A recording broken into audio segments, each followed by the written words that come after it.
जय हिंद दोस्तों, चिट्ठी टू पॉलिटिकल लीडर में आपका वेलकम है। आज हम बात करेंगे खास मुद्दे को लेकर और साथ ही में ये हमारा पार्ट 2 है।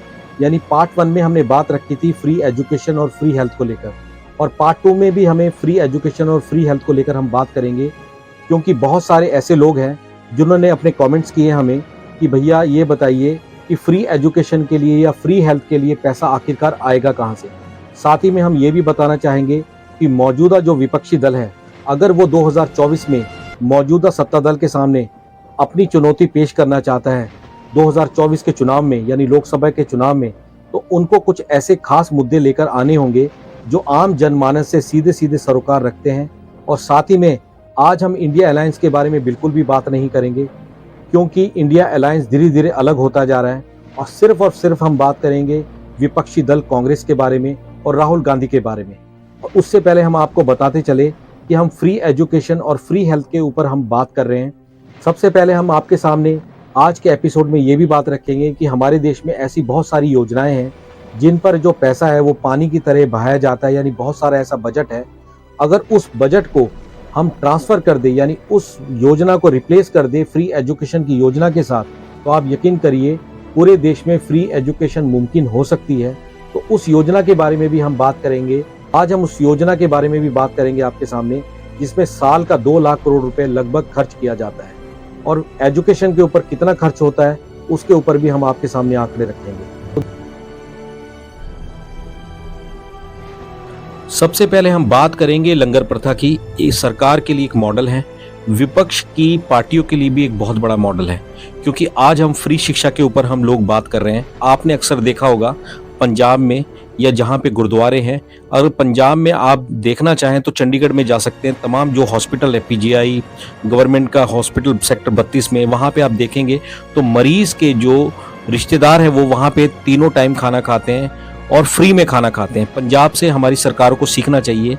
सरकार की मदद के बिना, यानी आपस में सहयोग करके, सिख धर्म के जो लोग हैं वो इस व्यवस्था को शुरू रखे हुए हैं, और कई यानी करीबन ये समझिए कई वर्षों से ये काम हो रहा है, और इसमें लगभग लाखों लोग रोजाना लंगर खाते हैं। इसमें यानी लंगर खिलाया जाता है लाखों लोगों को रोजाना। इसमें गरीब अमीर जाति से कोई मतलब नहीं, कोई सरोकार नहीं। तो सरकार के बहुत सारे जो मंत्री हैं वो हर साल विदेशों में जाकर करोड़ों रुपए खर्च करते हैं विदेशी यात्राओं में, और चाहते हैं कि विदेश से कोई ऐसी योजना लेकर आए, कोई ऐसा मॉडल लेकर आए जिससे हमारे देश को फायदा हो। जबकि पंजाब में ऑलरेडी एक ऐसा गुरुओं का चलाया हुआ एक मॉडल है। लंगर की जो प्रथा है वो एक ऐसी प्रथा है जिससे गरीब से गरीब और अमीर से अमीर, कुछ अमीर बेचारे ऐसे भी हैं जो काम धंधे से बहुत ज्यादा परेशान है, वो दिखाना नहीं चाहते, रोना नहीं चाहते, उसके बावजूद भी वो गरीब है, लेकिन वो भी वहां पे जाके खाना खा सकते हैं। जबकि यहाँ पर ऐसा नहीं है, पीले कार्ड वालों को ही राशन मिलता है। अब अगर हम बात करें सरकार के द्वारा चलाई गई अभी योजना है, यानी पिछले कई सालों से वो लगातार हो रही है योजना, जिसको हम कहते हैं मुफ्त अनाज वितरण योजना। उसके अंदर आप देखेंगे सालाना कम से कम इस वक्त का जो बजट है वो करीबन 2 लाख करोड़ रुपए का बजट है। 80 करोड़ जनता को इससे फायदा होता है, गरीब जनता को, जिनके पीले कार्ड बने हुए हैं या जो गरीब है। लेकिन अक्सर देखा गया है बहुत सारे ऐसे भी लोग हैं जिनके घर में 4-4, 5-5 कमाने वाले हैं, उसके बावजूद भी वो अनाज मुफ्त में लेते हैं। यानी उन्होंने कार्ड बनवा रखा है, पीला कार्ड, राशन कार्ड टाइप बनवा रखा है, और वो अपना काम कर रहे हैं। हम बहुत सारे ऐसे घरों को जानते हैं जहाँ पे वो अच्छे खासे, जिनके पास अच्छी प्रॉपर्टी है, इवन तक कि कई लाखों की प्रॉपर्टी है और अच्छा कमा रहे हैं, उसके बावजूद भी वह लोग अनाज बिल्कुल फ्री में लेते हैं। देश को इससे बहुत ज्यादा घाटा होता है। दूसरी हम बात करें शिक्षा के ऊपर हम बात करेंगे। अगर हम 2023 और 24 का बजट अगर हम देखें तो 1,12,899 करोड़, यानी करीबन 1.25 लाख करोड़ के आसपास का बजट था, यानी 2023 और 24 में। अगर हम देखें इस बजट की तुलना हम अगर करें तो आप ये देखें कि मुफ्त अनाज के अंदर करीबन 2 लाख करोड़ रुपए का खर्चा आता है। तो यानी इस योजना को रिप्लेस आसानी से किया जा सकता है।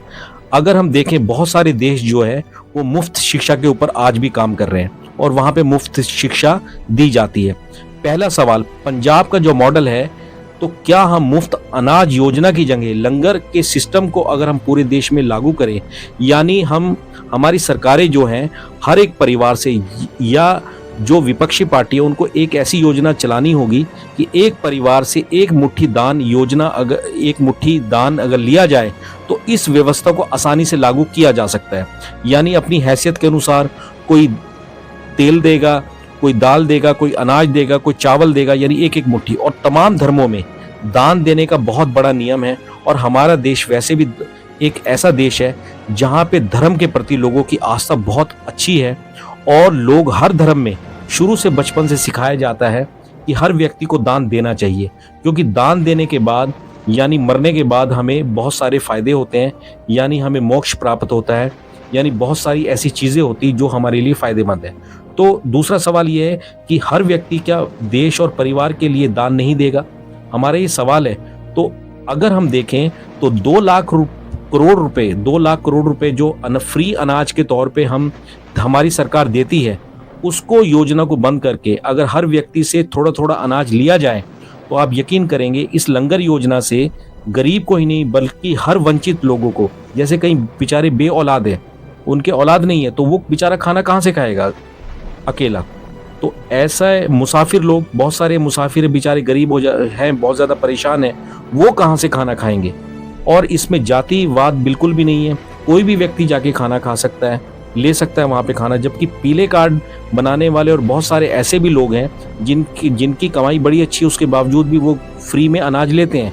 तो अनाज का जो पैसा है वो क्यों ना फ्री एजुकेशन पे लगाया जाए। साथ में विपक्षी दलों को चाहिए कि खासतौर पर राहुल गांधी जी को, कि वो एक मुद्दे पर बात कर रहे हैं कि यानी न्याय यात्रा वो निकाल रहे हैं, तो उनको न्याय के तौर पर इसको रखना चाहिए कि फ्री एजुकेशन के बारे में उनको अपनी टीम से बात करनी चाहिए और अपने लोगों से बातचीत करनी चाहिए, ताकि विपक्ष जो है मौजूदा सरकार के सामने कम से कम चुनौती तो दे।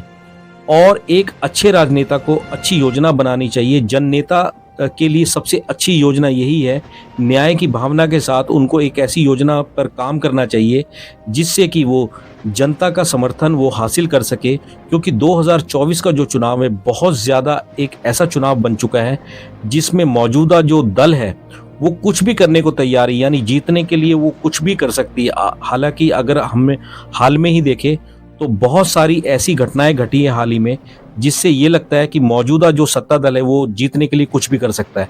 ऐसे में राहुल गांधी को चाहिए कि ऐसे मुद्दे पर बात करे जो उनके लिए फायदेमंद हो। तो दोस्तों, चलते चलते हम आपसे यही कहना चाहेंगे कि हमारे चैनल को सब्सक्राइब करें, लाइक करें। बहुत बहुत शुक्रिया।